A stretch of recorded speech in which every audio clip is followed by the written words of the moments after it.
The Kenya Meteorological Department has allayed fears that Cyclone Kenneth will hit the coast of Kenya.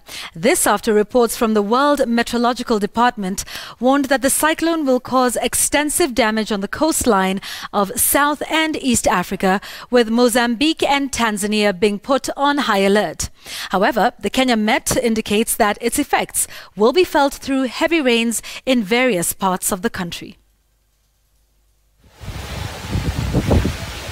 It is the aftermath of Cyclone Kenneth in Mayotte, an archipelago just between the coast of Mozambique and Madagascar Island.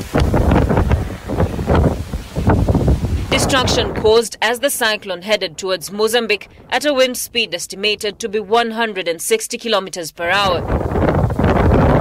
The gusting chorus of the banana leaves against the wind, a tiny reflection of the intensity of Cyclone Kenneth. According to the World Meteorological Department, in a post on Twitter, Cyclone Kenneth is extremely dangerous and it will get to hit Mozambique and Tanzania, in areas where no tropical cyclone has been experienced since the start of satellite era. The cyclone is expected to hit Mozambique just a month after a devastating cyclone hit the country, leading to death of 800 people. Tanzania will be next in line, with Mtwara and Lindi areas being most affected.